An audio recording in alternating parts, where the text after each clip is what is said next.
जय हिंद प्यारे साथियों, कैसे हैं आप सभी। मैं प्रीति यादव एक बार फिर से आप सभी का स्वागत करती हूं अपने चैनल डीप स्टडी बाई प्रीति यादव में। फ्रेंड, हम आपके लिए डेली ही अभी जीके और जीएस के प्रैक्टिस सेट लेकर आते रहते हैं। तो उसी तरीके से आज का भी हमारा प्रैक्टिस सेट जीके और जीएस का ही है, जिसमें हम आपको टॉप के 20 सॉल्व करवाएंगे। और ये जो हमारा प्रैक्टिस सेट है वो यूपी पुलिस भर्ती पद 2024 में जो एग्जाम होने वाला है उसके लिए।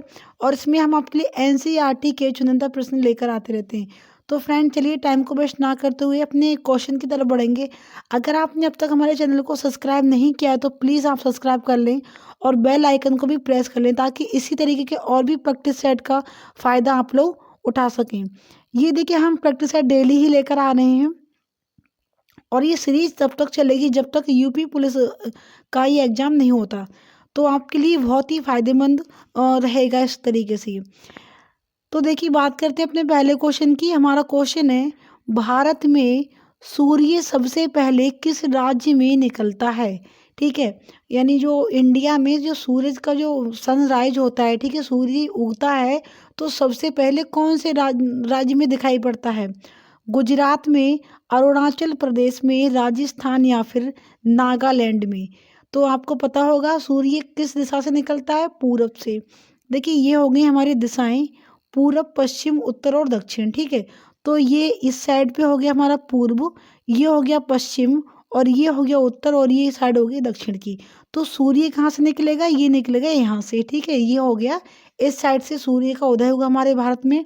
तो यहाँ पर कौन से स्टेट पड़ेंगे, यहाँ पर जो स्टेट पड़ता है वो है अरुणाचल प्रदेश। ठीक है, तो इस साइड से निकलता है और ये निकलता है अरुणाचल प्रदेश में, सबसे पहले ये दिखाई देता है सूर्य। चलिए अगला देखेंगे अपना क्वेश्चन नंबर सेकंड, और इसे थोड़ा छोटा करेंगे जिससे कि आराम से पूरा क्वेश्चन एक बार में यहाँ पर दिखाई दे विद ऑप्शन। तो देखिए, अब ठीक है, पूरा क्वेश्चन दिख रहा है इसमें। सेकंड क्वेश्चन में हमारा, माउंट एवरेस्ट पर लगातार 2 बार चढ़ने वाली प्रथम भारतीय महिला कौन थी। ठीक है, बताना आपके लिए। अरुणिमा सिन्हा थी, संतोष यादव थी, कर्णम मल्लेश्वरी थी, या फिर गीता फोगाट थी। बात हो रही है कि लगातार 2 बार चढ़ाई करने में जो सफल हुई वे कौन है भारतीय प्रथम महिला। तो ये हैं संतोष यादव। ठीक है, क्लियर हुआ। अगला देखेंगे क्वेश्चन नंबर अपना, क्वेश्चन नंबर थर्ड। ये है, भारत की मुख्य भूमि का दक्षिणतम बिंदु कौन सा है। बताना है आपको कि ये जो भारत है, जैसे कि देखिए ये 4 दिशाएं हमने आपको भी बताई थी। ठीक है, ये 4 दिशाएं होगी, तो आपको बताना है कि दक्षिणतम बिंदु, यानी बात हो रही है इस पॉइंट की, यहाँ पर कौन सा है। हमने आपको बताया, ये हो गया हमारा, इसका थोड़ा कलर चेंज करेंगे। देखिए, ये हो गया हमारा पूर्व, ये हो गया हमारा पश्चिम, और ये हो गया हमारा उत्तर, और ये वाली साइड होगी हमारी दक्षिण की। तो इसमें पूछा है कि दक्षिणतम बिंदु कौन सा। तो यहाँ पर जो बिंदु पड़ता है इस साइड में वो पड़ता है कन्याकुमारी का। ठीक है, क्या होता है बिंदु, ये होता है कन्याकुमारी। ये हमारा सबसे, जिसे केप कुमारी भी बोलते हैं, पहले से केप कुमारी बोलते थे। ठीक है, और अब इसे कन्याकुमारी बोलते हैं। तो ये बिंदु हो गया हमारा सबसे दक्षिणतम बिंदु। चलिए अगला देखेंगे क्वेश्चन। देखिए, अगर आपने हमारे चैनल, अगर आप चाहते हैं ऐसे और सारे प्रैक्टिस सेट को सॉल्व करना, तो आप ये चैनल को सब्सक्राइब कर लीजिए, क्योंकि डेली ही हम यहाँ पर गवर्नमेंट एग्जाम से रिलेटेड यहाँ पर हम प्रैक्टिस सेट लेकर आते रहते हैं। साथ ही मैंने कुछ थ्योरिकल क्लास भी करवाई हुई हैं जो कि इंडियन हिस्ट्री से रिलेटेड हैं, इंडियन ज्योग्राफी है इसमें, और आपको कुछ जीके जीएस के भी मैंने कुछ क्लास को भी थ्योरिकल कराया है। तो आप उन क्लासेस का भी यहाँ से फ़ायदा उठा सकते हैं। अगर आपने चैनल को सब्सक्राइब नहीं किया है तो प्लीज़ आप लोग सब्सक्राइब कर लें। अगला हमारा क्वेश्चन, क्षेत्रफल की दृष्टि से भारत में सबसे छोटा राज्य कौन सा है। पहले पेन का कलर चेंज करेंगे, ये थोड़ा अलग से हो गया क्योंकि रेड ही कलर उसका। देखिए, क्षेत्रफल की दृष्टि से भारत में सबसे छोटा राज्य बताना है आपको कौन सा है। सिक्किम है, गोवा है, केरल या फिर पश्चिम बंगाल। तो देखिए, क्षेत्रफल की दृष्टि से सबसे छोटा और सबसे बड़ा, तो अगर सबसे बड़ा राज्य की बात की जाए तो सबसे बड़ा है राजस्थान। ठीक है, सबसे बड़ा जो स्टेट है क्षेत्रफल की दृष्टि से वो है हमारा राजस्थान। फिर अगर बात की जाए सबसे छोटे राज्य की तो वो है हमारा गोवा।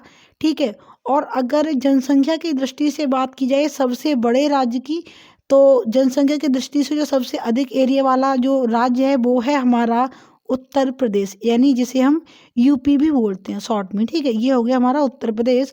और अगर बात की जाए सबसे छोटे राज्य की जनसंख्या की दृष्टि से, तो वो है हमारा सिक्किम, ठीक है। सिक्किम में सबसे कम जनसंख्या भारत के अंदर देखने को मिलती है।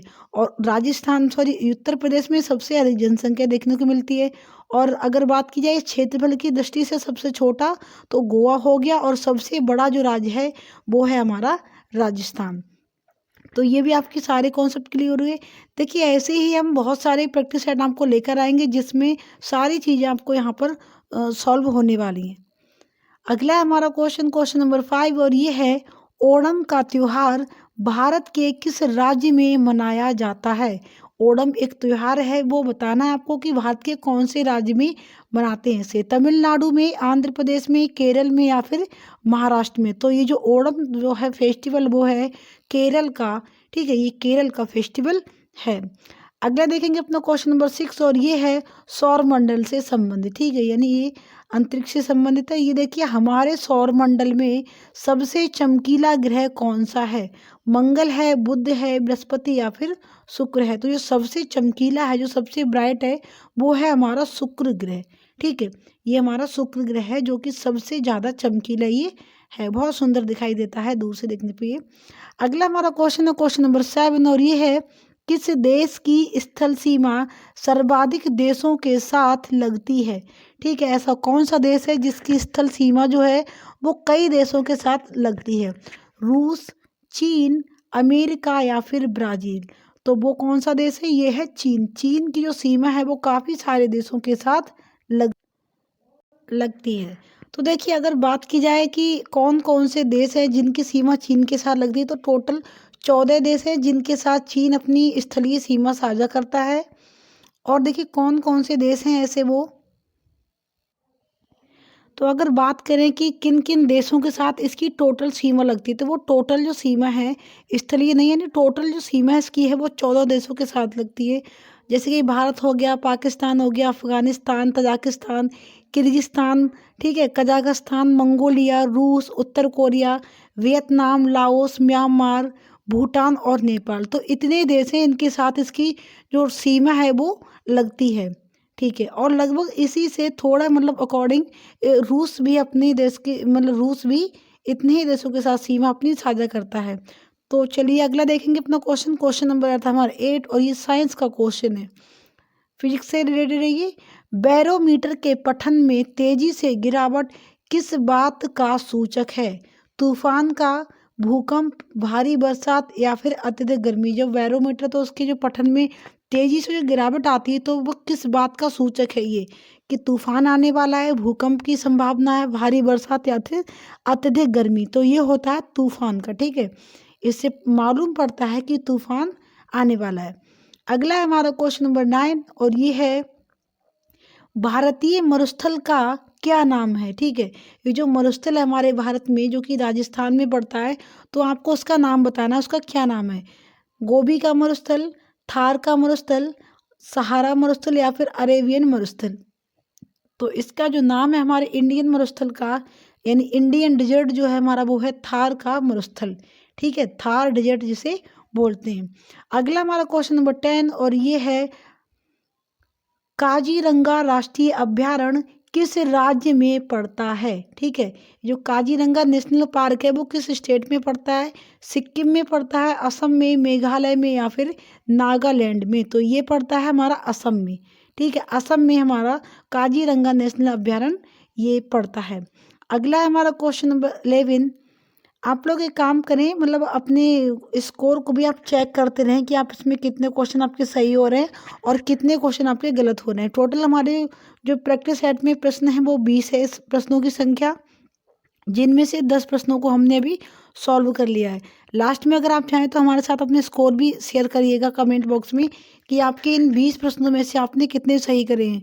और क्वेश्चन बहुत ही ज़बरदस्त हैं, एक मतलब हर एक, ऐसा नहीं है कि हमने कुछ भी इन क्वेश्चन को ऐसे ही बना के डाल दिया है। एक ना एक क्वेश्चन को हम एनालिसिस करने के बाद लेकर आए हैं जो कि पिछले किसी न किसी वर्ष में आ चुके हैं। और देखिए यूपी पुलिस का जो लेवल है वो ज़्यादा आप नहीं होता, ठीक है। एसएससी वगैरह या फिर यूपीएससी, इनसे तो डाउन ही रहेगा, ज़्यादा डाउन नहीं होता है लेकिन फिर भी उनसे थोड़ा डाउन ही होता है, तो उसी हिसाब से हमारे क्वेश्चन है ये।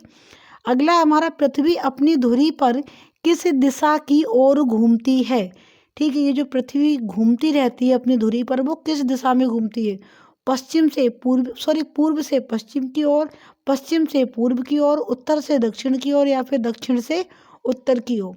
तो ये जो घूमती है वो घूमती है पश्चिम से पूर्व की ओर। ठीक है, ये इस साइड से इस तरीके से ऐसे करके ये इस साइड से इस तरीके से ये घूमती है। ठीक है, इस दिशा में पश्चिम साइड से पूर्व की ओर ये घूमती है।